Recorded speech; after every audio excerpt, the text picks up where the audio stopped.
My name is Jaimin.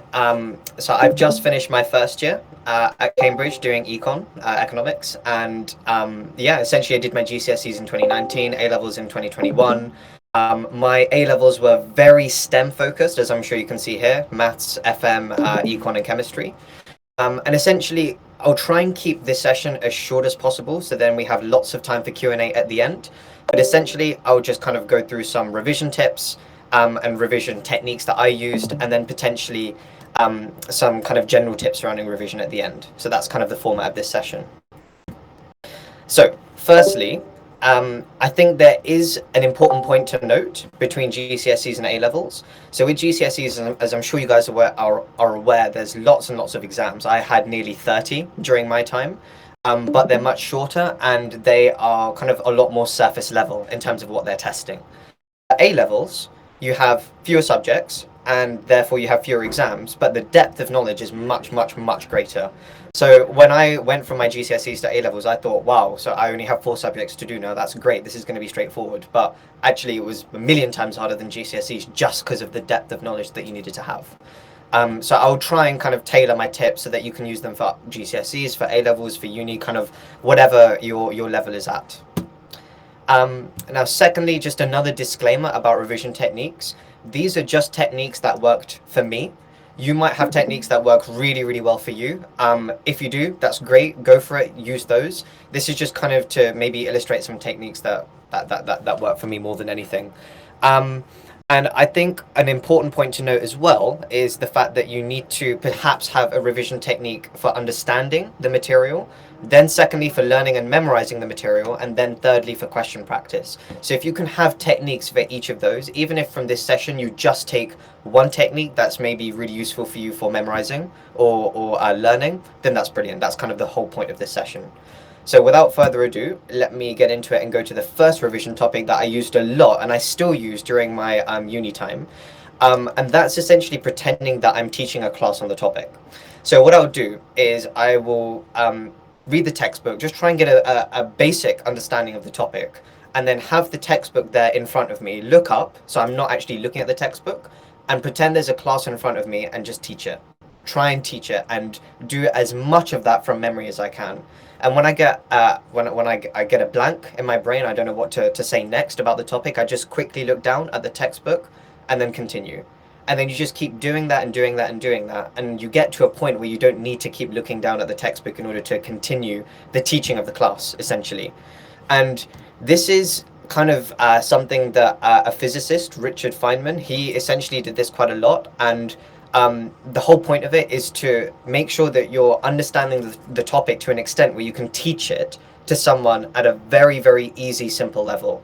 So yes, you're teaching a class on the topic, but you want to try and position and aim the class for someone where it's a very basic, very simple understanding. So really making sure that you've actually understood the crux of the topic. That's the basis of this first revision technique.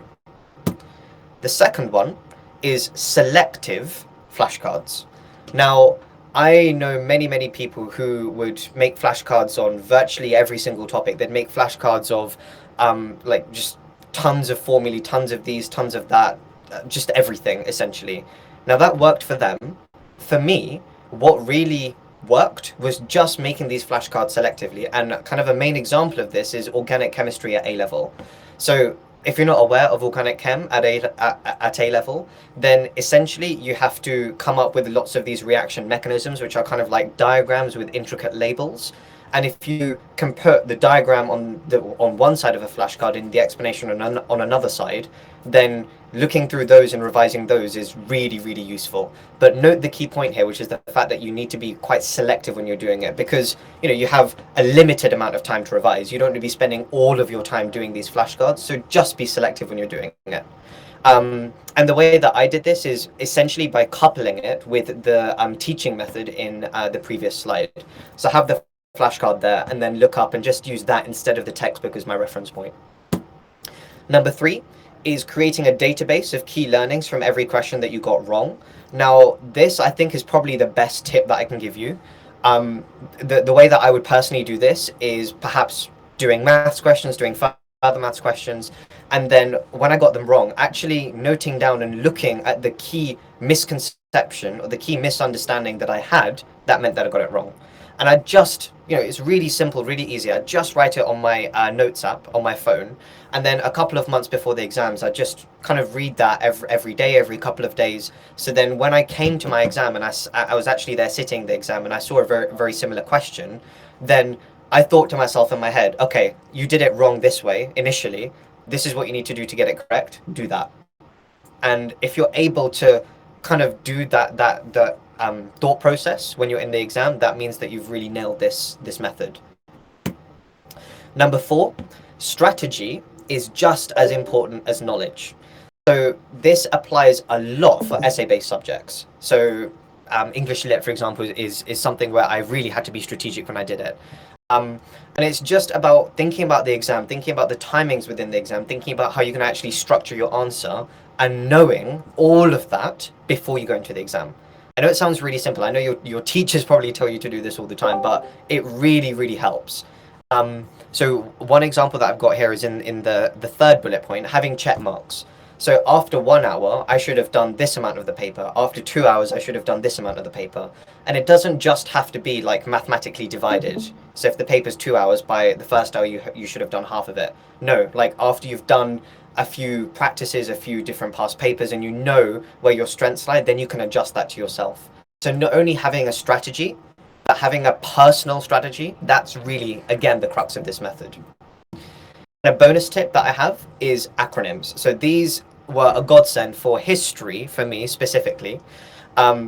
And essentially what I'd do is I'd have these really convoluted acronyms. If you can make them kind of easier to understand, that's definitely better.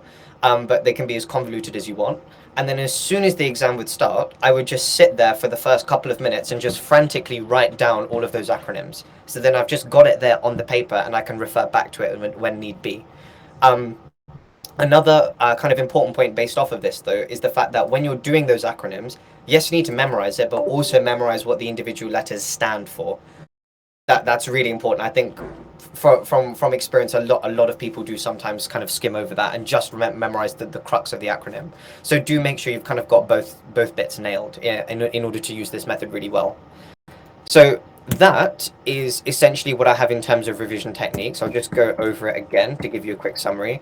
Pretending you're teaching a class on the topic, really the whole point of this is to make sure that you understand it at a very simple, basic core level. Second one, selective flashcards. You don't want to be wasting your time. Make sure you make them selective. Number 3, the database. Learning from where you've gone wrong is the best way to learn. So make sure you're doing this. Number 4, strategy and knowledge, they're on par. You should be, they're 50-50 within an exam. So just make sure you've got your strategy nailed. And number 5, use acronyms. Now, what I'll do for the next bit of the session, as I mentioned, is just kind of going over a few different tips. Not revision related, but just general tips to do with exams. And then we'll move over to the Q&A. So we should have hopefully a good 45-ish minutes for the Q&A. So in terms of tip 1, plan, but don't overplan your revision. So during my GCSEs, I planned my days in my holidays hourly. So I had these hourly chunks. 8 to 9 a.m. I'd be doing this. 9 to 10 a.m. I'd be doing this. But I didn't actually have a master plan. In other words, I didn't have a plan where I could kind of keep track of all the revision that I'd done. In A levels, I did things slightly differently. I didn't plan everything hourly because there were so many things going on for me, kind of the school duties, the UCAS, it was just quite a lot of things to manage. But in order to mitigate against the disorganization that point entails, I had a master plan. So I could see how many times I'd revised each subtopic. Overplan, just make sure you know what method of planning works for you, be adaptable with it, but just don't go into so much detail that you spend more time planning as opposed to revising. Tip number 2, you might hear people say that you should spend your time equally between subjects. I very avidly believe that you should definitely not do this. Do not spend your time equally between subjects. You need to be strategic when you're revising. You need to know what your strengths are. So for GCSEs, I knew that my strengths lied in maths. I knew that I could spend less time revising maths and still achieve the grade that I wanted to. So that meant that I didn't slack in maths, but I just spent strategically less time on it, so then I could spend more time on the more difficult subjects for me personally, such as English Lit, history, and biology. Um, the A level example for that is spending less time on chemistry, some time on maths, and more time on further maths and economics. So my Cambridge offer was specifically about maths, further maths, and economics, hence why I spent a lot more time on those as opposed to chemistry. Again, trying to be strategic. So just make sure you're in tune with yourself. Make sure you know what you're good at, what you're not as good at, so then you can maximize the amount of grades that you're getting. Because really, at the end of the day, if you do the maths paper and you get 3 or 4 marks above a grade 9, should we say, or you get full marks, it doesn't really matter. You're still getting the same grade. So it's just about making sure that you've spent your time strategically between all of these subjects. Tip number 3, taking breaks is important. It's really, really important, but you must do so with discipline. So during my GCSEs, personally, I was very disciplined with the breaks that I took, whether they were day breaks where I just kind of have like a day to myself just to kind of reflect on everything and just not touch the books or touch the studies. But during A levels, I think I did feel a little bit burnt out and got less kind of disciplined with the breaks. And it's kind of a reinforcing loop. If you're not disciplined with the breaks, then that means you might kind of slack in the revision periods that you have. And so you need to kind of do more of those periods to make up for it, which then means you have less breaks, which then means you get less discipline, and so on and so on and so on and so on. Like, I'm sure you can see my point. So just make sure that whenever you're revising, you kind of give it your all, give it 100%, but then that means that you're able to kind of work for a slightly shorter amount of time and then have more breaks where you can actually kind of fully take your mind off work. So yeah, just don't get into the cycle where you're not taking breaks properly and you're then kind of leading to a lack of discipline. That cycle is very dangerous, and I can tell you that from personal experience. Tip number 4, this is the last one. Again, I am sure that your parents have told you this. I'm sure that your teachers have told you this. I'm sure that your peers have told you this. So I'm going to tell you this as well, but I'll try and give you my take on it.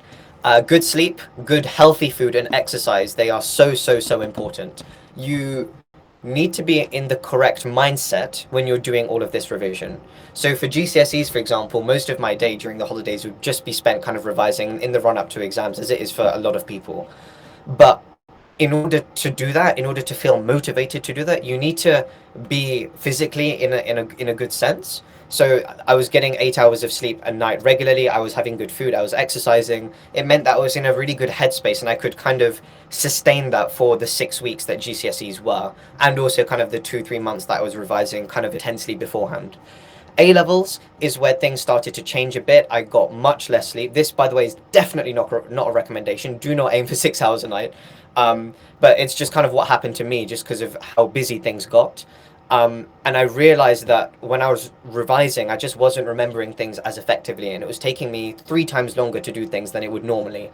So in the 2 months before exams, I averaged 8 to 9 hours of sleep a night. I forced myself to make sure that I was getting above 8 hours, and it just meant that I could revise slightly less, have the quality of that revision be much better, and be in a much better mindset when I was actually doing the revision and also doing the exams. So when people say good sleep, just know that it's really important. And if you personally haven't experienced it, then honestly, just take my word for it. Make sure you get the 8 to 9 hours. Don't fall into the trap of getting six or less hours of sleep a night. Exercise as well really helps with this.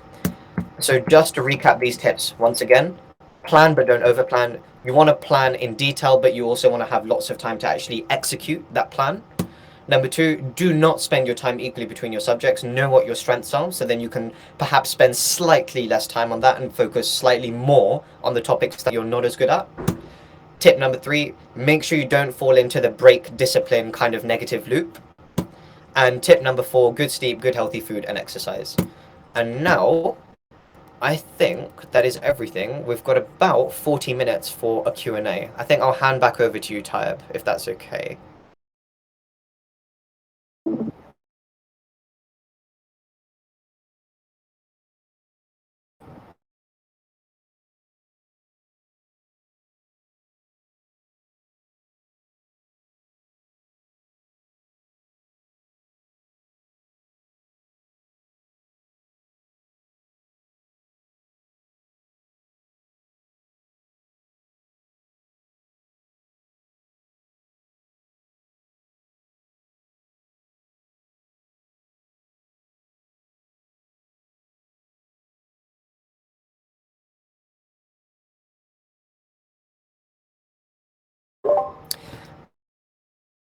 Okay, so I'm gonna take Ala Prox, your question first.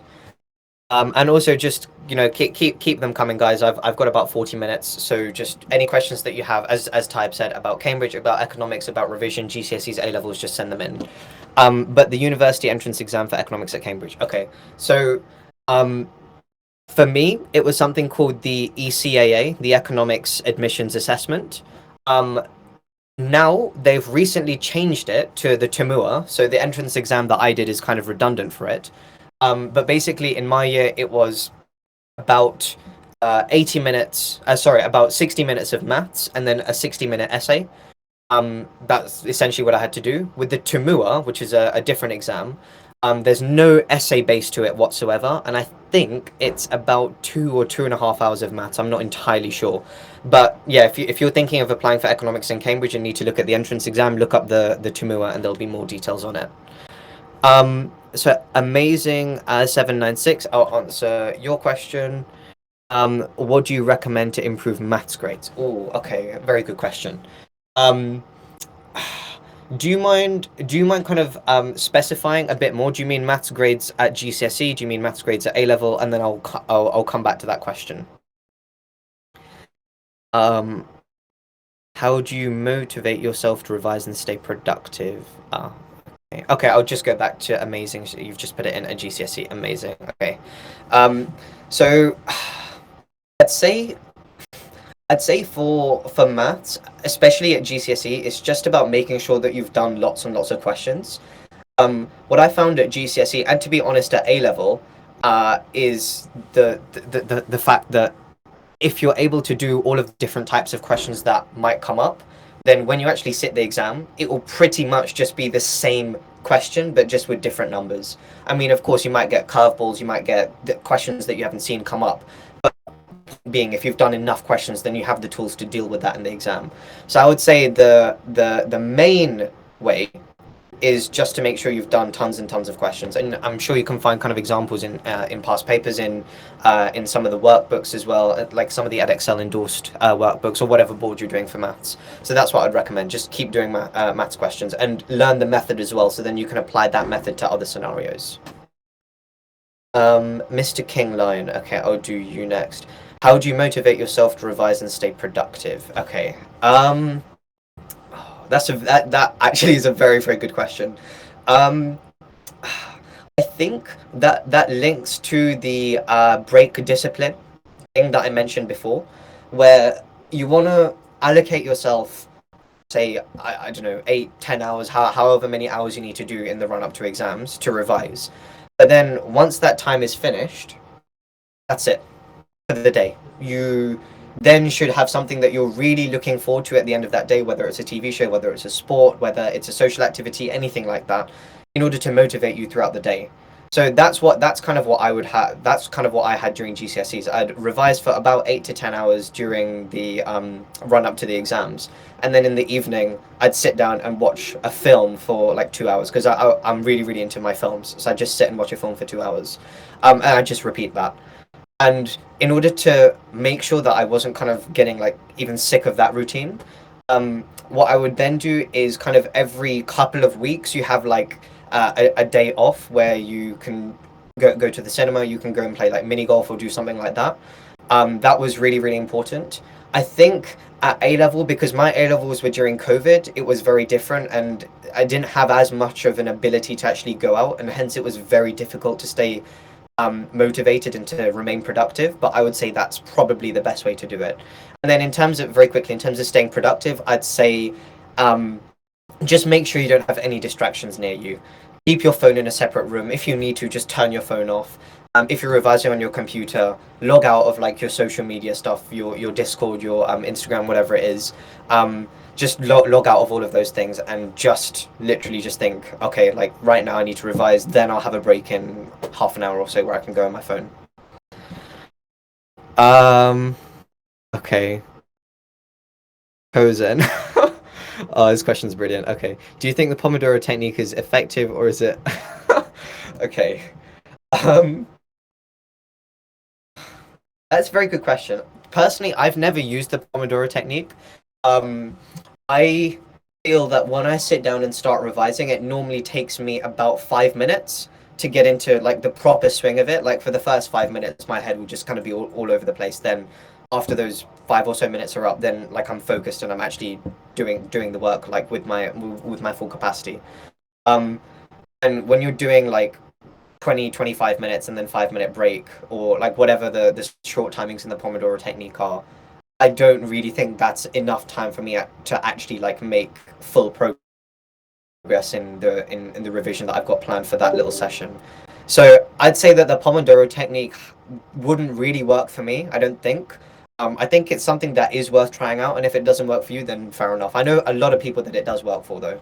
And personally, what I do and did for GCSEs A Levels, and I still do, is 45 minutes on, 15 seconds off, 15 seconds, 15 minutes off. So you revise for 45 minutes and then you have 15-minute break, and then you can just repeat that during the day for like a few hours. Then you break that day up with lunch, and then you kind of repeat in the evening as well. So yeah, that's basically how I would do that. Okay. Next one. Okay, amazing 796 once again. Do you have any time management tips? Yeah, okay. So once again, during GCSEs, my time management was very on point. During A levels, just because of the number of things I had to manage, time management became very, very difficult. I would say that from a GCSE perspective, just when you're planning your days, be optimistic and be what's the word I'm looking for? Ambitious when you're planning your days, but don't be unrealistic. So don't think that you can memorize the entirety of like chemistry, biology, and physics GCSE in a day. Like just don't bother doing that, because you won't achieve it, and then it will just make you more stressed out, and you get into another kind of loop. So what I'd say for time management is to be ambitious, but to be realistic. And number two, to have catch-up days.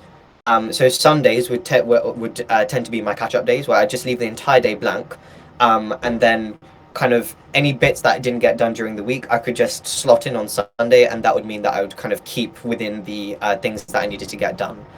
So that's what I would do for time management. Okay. Then we've got, what is the best revision technique, chemistry-based or general? Okay. So for me, the best revision technique was that teaching method. Literally, I would just kind of sit in my room for like hours and hours, just literally pretending that I was teaching a class.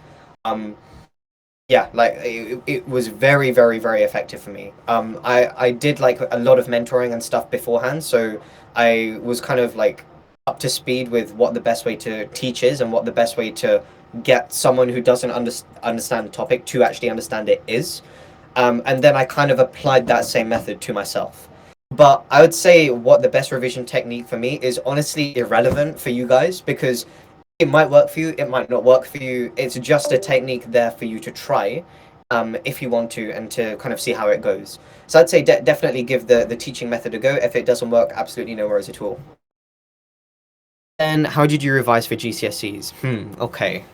That is a very broad question. I think what I would do is I've already kind of talked about the revision techniques and time management things that I did. So I'm just trying to think if there's anything additional that I did. Okay, so for the essay-based ones, English Lit, for example, was the bane of my existence in Year 10 and Year 11. I was never good at it at all whatsoever, and I was determined to try and get the grade that I wanted.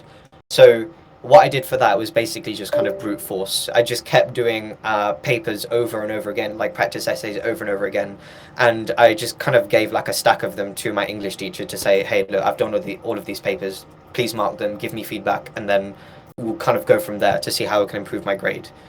So I'd say how to revise for GCSEs, you need to have a revision strategy for each subject. It links to that whole strategy thing, not only strategy for exams, but strategy for revision. For maths, I knew I could get away with just doing the papers because it was something that I felt quite confident with. For chemistry, I knew I could just get away with memorization. With history, I knew I was going to have to sit there for hours and hours and hours and literally just memorize the textbook and nail the structure with which you answer the essays. So again, it very much varies per subject. Just find the best way that works for you. Okay, Bruno, how did you prepare for the Chimera? So, sorry if I wasn't clear. In my year, I had to do the ECAA, but now recently they've changed it to the Chimera, so I've never actually done the Chimera before. But I'd say if you are planning on doing the Chimera or kind of any other like similar maths entrance exam-esque thing, then do past papers. There'll be like Chimera past papers on the Cambridge website, so just make sure you do them. Um, but at the same token, just ensure that you're rationing them. So for the ECAA, I think there were like 6 past papers in total. And I had scheduled like 2 or 3 months for me to just revise for that, like over the summer before year 13. And 5 or 6 papers is nowhere near enough material for like revision for this entrance exam. So do get like Tamua books and stuff. You can find them on Amazon. Look at other entrance exams that are similar. So if you're thinking of doing the Tamua, look at the MAT multiple choice. So MAT is the Maths Aptitude Test. I think it's for MAT at Oxford. Have a look at that and look at the multiple choice questions there. They tend to be harder than the Tamua, so it's really good practice. And yeah, just ration the past papers, refine your strategy, look at where you're going wrong, and then just execute on the day, and you should be absolutely fine. Also, give me 1 sec, guys. We're just gonna have a sip of water before the next question. Okay. Did you use examiner reports to aid revision? Okay. Yes, that's actually a very, very, very good point. Examiner reports, mark schemes, anything that had any kind of model answer in it, I'd definitely use. I think that kind of comes under the strategy element, making sure that you know what to actually put in the answer. So if you've learned and got all this knowledge in your head, there's no point unless you know exactly what to put in the answer. So yeah, I'd mainly use it from a strategy perspective. And for just trying to think, for economics A level, for instance, that's very essay based. We had like 25-mark essays and stuff in there. I'd use the examiner reports to see how much analysis I need, how much evaluation I need, what the main general points are, what differentiates an A star answer from an A answer, making sure that when I write the essays, I know how to write an essay that's an A, but I also know what to include to make that essay an A star. So it's really more for those very strategic points. Okay, what's the best course of action if I didn't do so well in 2 of my subjects out of my 3 in AS? Okay, so first thing that I would say, grades are not everything in any way, shape, or form. So if you didn't do well in 2 of your subjects out of those 3, then don't take it too hard. Don't worry about it. I would say, because I'm guessing that if you've done your AS, then you're probably year 12 going into year 13. I'd say, given that you're probably applying with those grades for university, they might be a bit lower than what you wanted. Apply, have a go, don't let it hold you back. And if you don't get the offers that you want, feel free to like take a gap year. And then when you actually have like the grades that you want, so let's say like 2 A stars and an A, the grades that you want, then you can go back to the universities and say, okay, well, I didn't do that well in my AS, but now I've got my A levels, I've shown massive improvement, and now I'm an even stronger candidate. So I think the only way that will disadvantage you is in the first round of uni applications, but you can probably make up for that in some of the other parts of your application, so that's completely fine. Don't get it, then honestly think about just reapplying, doing the gap year, and you'll be in an even stronger position to get those offers. Okay.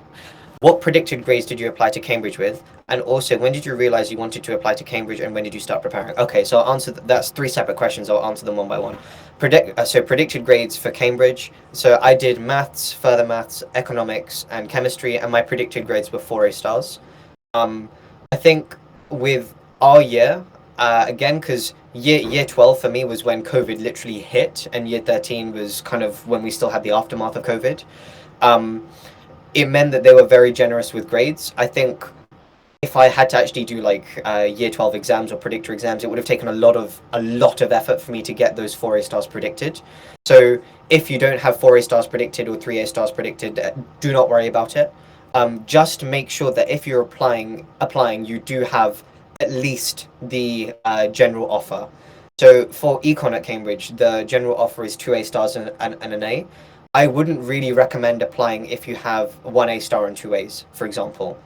Um, e- you could make up for it with a very, very strong application elsewhere, but generally I wouldn't really recommend it that much, just because there are a lot of people applying who have like 4 or 5 A stars, and then it becomes difficult when you're trying to compete with them. So um, yeah, that's essentially why I would say don't worry about having like the top 4 or 5 A stars or whatever, but just make sure you're hitting the baseline in terms of the offer that you need. Then when did I realize that I wanted to apply to Cambridge? Um, Actually, this is quite a funny story. I realized that I wanted to apply to Cambridge when I was in year 7, and yeah, I'm not joking. Um, Basically, there was an assembly that was going on in school, and I was sat kind of on the floor during this assembly, and the school captain was like up on the stage, like the head boy of the school, and they were like he was talking about something and kind of like wishing everyone luck for uni and stuff. And I think he mentioned that he was off to Cambridge to study economics. And I looked at that and I thought, wow, like I want to try and achieve that if I can, so I'll try and work towards it. So that's when I had like the initial dream. And then I realized that I actually really liked economics from year 10, year 11 onwards, because I was fortunate enough to study it at GCSE. And then in terms of realistically and like properly preparing for it, I'd say from the year 11 summer. When I say year 11 summer, all I really did, to be honest, over the year 11 summer is just read like one econ book that I mentioned in my personal statement. Like that was it. Like I didn't like do that much over the year 11 summer. I think in that summer, enjoy. You've just done your first big set of exams. You need to make sure that you enjoy and actually appreciate it. Um, if you can get a bit of prep done during the year 11 summer, it doesn't hurt whatsoever. And I would also note that on the one hand, we did have COVID, and it meant that we had to do learning from home. But on the other hand, that did advantage and help me to an extent, because it meant that if I was learning from home, then I had a lot more kind of free time to spend and put into my application. So, given that you guys probably won't have the, in inverted commas, benefit of that additional time, then I'd say maybe try and front load some of the preparation by just doing a little bit extra in year 11, but nothing too much. Yeah. And do you have any revision tips for economics specifically? Okay. Uh, I'll answer that question from an A level perspective, not a GCSE perspective. Because I think for GCSE it's like pretty standard. Just make sure you're like hitting the make sure that you have the knowledge firstly, and make sure you've got the strategy in terms of the kind of slightly longer questions. But for A level, there's a lot more that you need to do. I would say for A level econ, what I did firstly is just making sure that I knew the stuff inside out. So just learning everything, learning like the in depth about all of the different topics. So let's take like monetary policy, for example, which is about interest rates. Not only knowing that it's about interest rates, but also knowing that it's to do with money, knowing it's to do with this thing, this thing, this thing, how they all interlink together. Um, and then being being able to form and argue an argument really well is another thing that you should hopefully be trying to like aim for and do for econ. And again, the only way to do that is practice. Before my year 13 exams, I just wrote like tons and tons of like essays during the holidays that I then just gave to my econ teacher, again like the English lit example. And then she'd just kind of go through it and say, okay, this bit's good, this bit is wrong, you can improve this bit, etc., etc. And then taking all of those points, learning from it, as I mentioned in the session, and then producing like the ideal essay during the actual exam. And that strategy worked wonders for me. So I'd say maybe have a go at something similar. Okay, how did you revise during year 13? After school, would you revise the content you did that day, or would you go over previously covered content? Okay. Again, I'm going to just have a bit of water.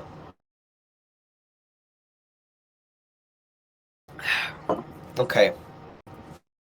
Uh, so to be honest, in year 13, I spent the pretty much the entirety of the first term just on the Cambridge application, because I had to do the entrance exam in when was it? end of October, start of November, and then I had my interview start of December. And as I'm sure, like I mentioned in one of the previous answers, it's something that I wanted from like year seven, so I was gonna just devote everything to it and just give it my best shot.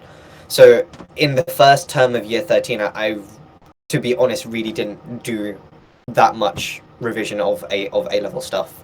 Um, Again, I was lucky in the sense that when we were in lockdown in the latter half of year 13, I had a lot of time just to go over all of that missed content, all of that unlearnt content essentially, and just catch up to the level that I wanted to be for my A levels. So I wouldn't really recommend doing that. I would recommend putting more emphasis on your UCAS stuff during the first term of year 13, but not all your emphasis, because at the end of the day, A levels are the thing that get you into uni, so don't just put all your emphasis on your UCAS thing. But then afterwards, once all that stuff was done, and it was like second term of year 13, I'd say I'd get home from school at about 5:30ish p.m. I'd relax until 6, get any homework and things done until about 8 p.m. ish, and then revise until about 10 p.m. So that's basically what I would do. It was very much just dependent on how much homework I was getting, how many other things and commitments I had going on at the same time. And really, I'd make up for all of the different things that week over the weekend. So Saturday and Sunday would kind of be my catch-up days from all of the content during the week. So I could really kind of consolidate all of that stuff during those couple of days. And the last bit of your question, would you go over? So would you revise the content you did that day, or would you go over previously covered content? Okay.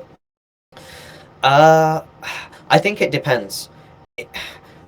I planned my revision in such a way, such that when I was going over the stuff, it would be kind of more making sure that I knew the previous stuff really, really well, rather than covering the stuff done on the day. I know that there are some people who might say that when you get home from school, consolidate the stuff you learned that day. That will really help you. If that works for you, go for it. It personally didn't really work for me because I needed to let it sit in my brain for a few days before I'd go over it at the weekend. So I'd kind of have a backlog of things that I needed to do and just kind of slowly and gradually work through them. So then by the end of Sunday of that week, I would have kind of finished the backlog and I would have finished the things to do for that week. That's the approach that I would use. Okay. What are the main studying techniques you should avoid? Okay, e.g. studying for a set amount of time rather than studying to complete a task. Okay. I think by the way you phrased it, correct me if I'm wrong here in the chat, but if the way you phrased it, you're saying that studying for a set amount of time is bad, but studying to complete a task is good. I think from the way that you phrased it, but honestly, sorry if I've interpreted that incorrectly. Just feel free to correct me in the chat. Yeah, okay. So actually, to be honest, I do use studying for a set amount of time. I'd say the main techniques that you should avoid, anything that's passive, anything where it's not fully engaging your brain. So the classic one is just reading and highlighting notes. Like I do that from time to time just to make sure I know what I need to learn. But that's it. That's not a studying technique. That's more like a filtering technique in terms of we've got all this information. What do I actually need to know from this massive stack of info? So highlighting, I wouldn't use that as a studying technique. Secondly, reading the textbook, that never really works unless you have photographic memory. So don't really bother using that as a study technique. Again, as I mentioned before, making flashcards for everything. This might just be my personal opinion, so you can take it with a pinch of salt. But I would see people who had made flashcards on like literally everything, and I thought to myself, well, okay, how much time did it take you to make those flashcards? Yes, you might have picked up and learned a lot of information from those flashcards if you learn by like writing or by doing things. But for me, I learn visually, so by kind of like remembering where something is in the textbook, or vocally, in other words, by doing the teaching method. So kind of handy things like writing things down, that never works for me, so hence I avoided it completely. But in terms of studying for a set amount of time rather than studying to complete a task, again, it's very dependent on what works for you. Try both of them out. If you feel studying to complete a task makes you feel great once you finish that task and it fills you with motivation, then go for it. For me, just because I had a lot of things that I wanted to kind of get through during the day, I just thought, okay, I'd just rather be more in like a regimented routine where it's like 45 minutes on, 15 minutes off, repeat, repeat, repeat. And then for those 45 minutes, I know I only have 45 minutes to sit there and concentrate really hard and really intensely. So that helped to motivate me, essentially. Um, okay. You do during the year 10 summer holidays? Uh, it's a very good question.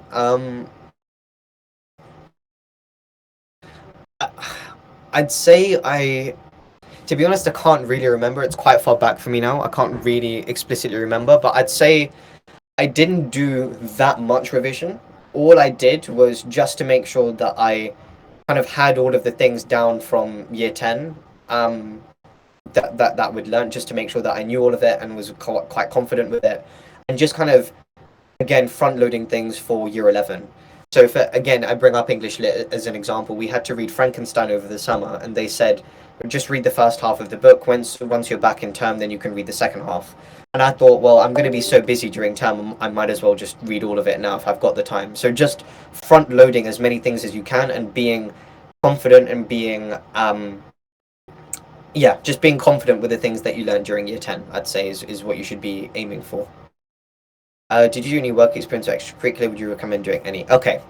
So now this depends on which kind of unis you're applying to. If you're applying to UK unis, then I'd say making sure that you're very, very good at the subject that you're applying for is the main thing.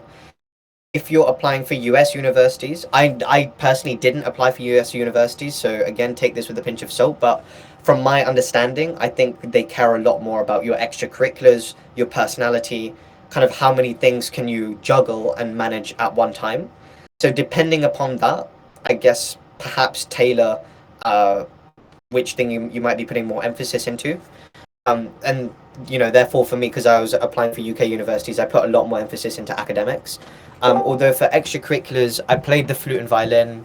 I played in a lot of the kind of school bands and stuff, had concerts and things with them.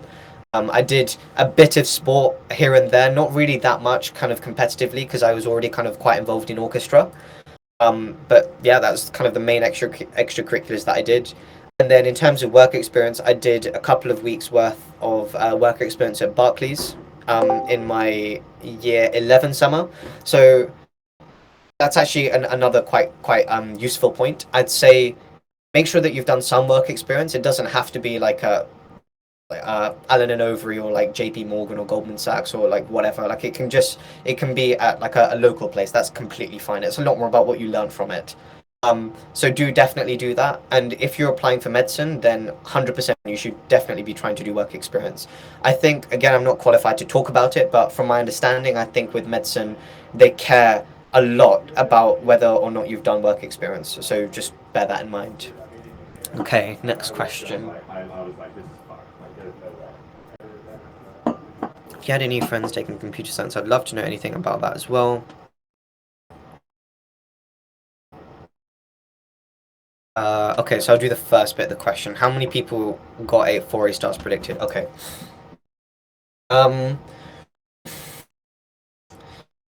So again, I'm just going to preface it. I'm just going to preface it with the fact that it was during COVID for me, which meant that the school wanted to not like screw us over with like little tests and things that we'd done and give us like predictions where we'd have hopefully a good chance.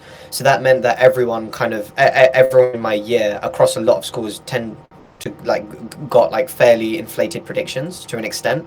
So a lot of my friends had like 3A stars and an A predicted, and quite a few of them had 4A stars as well. Again, though, as I said before, don't let lower predictions stop you from applying. I'd only potentially reconsider it if your predictions are below what their offer is. Then I would only reconsider it.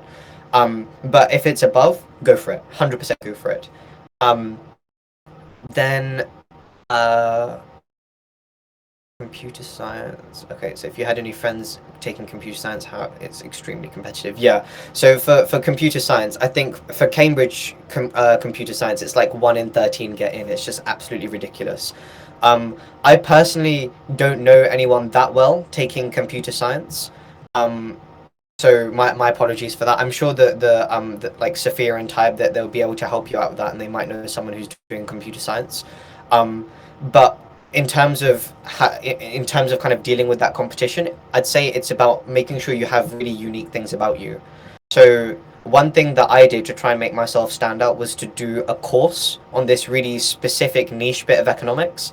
And then in my interview, I talked about it. I linked it to the article that they kind of sent me that we were going to discuss, and so on and so on. And apparently, I think they liked it.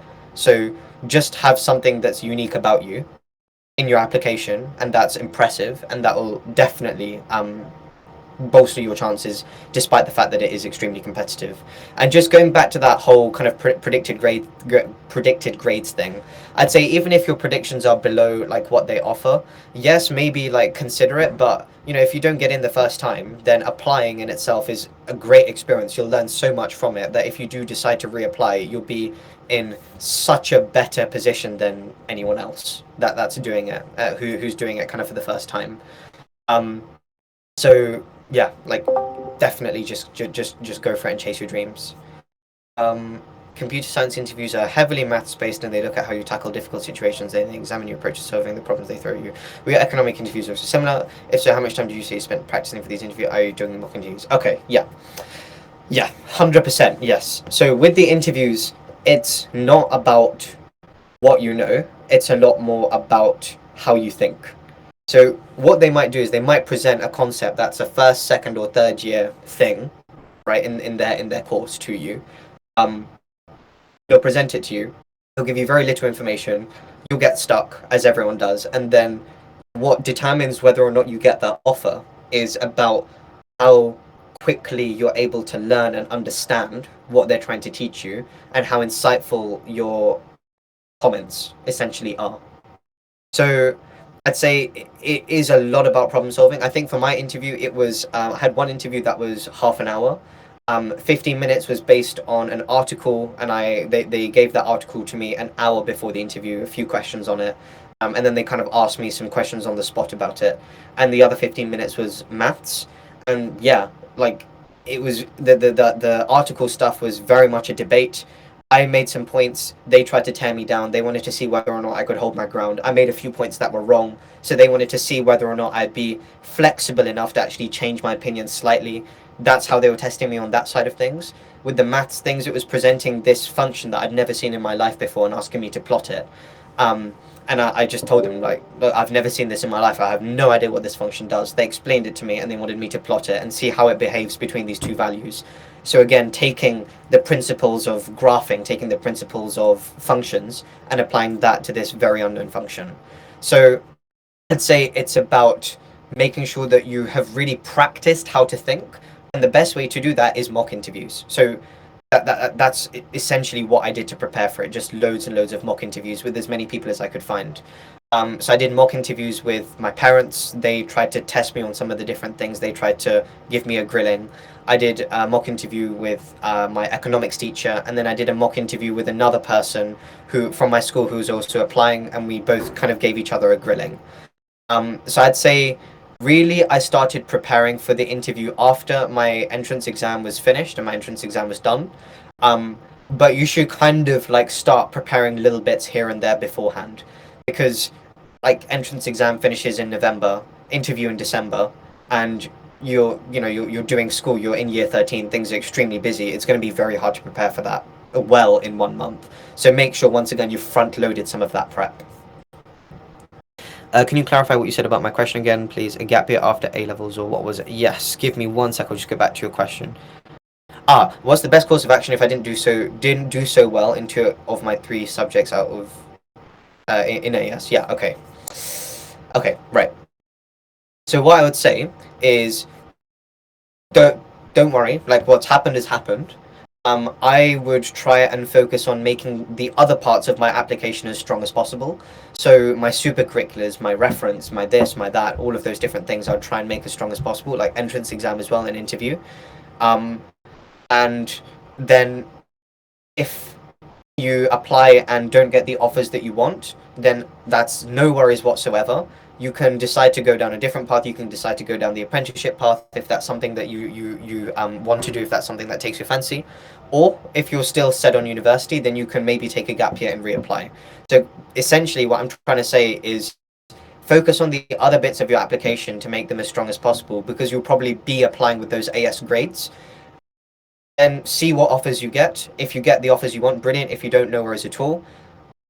A levels. So then you have like let's say theoretically two A stars as an two A stars and an A like in the bag, and then reapply to university if you want to, or potentially go down a different path. But just because the AS levels didn't go as well as you want, like there's absolutely nothing stopping you from getting into the places that you want to. So it's just about perhaps being strategic with it and showing that this one thing hasn't gone so well, but I'm great in all of these other I'm great in all of these other things. Yeah.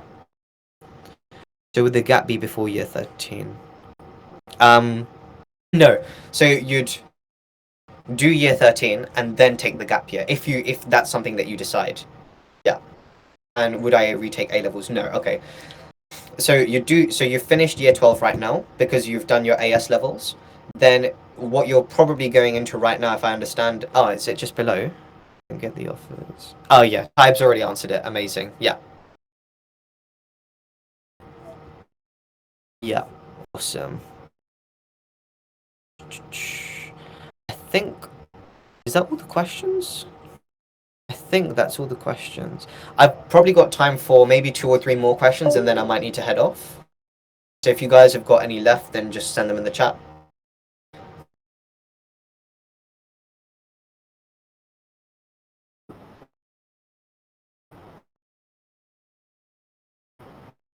Yeah, of course. I think what I might do, I'll answer 2 more now. So whichever, yes, I'll answer 2 more now, and then any other ones that come in, I'll just answer over the next few days.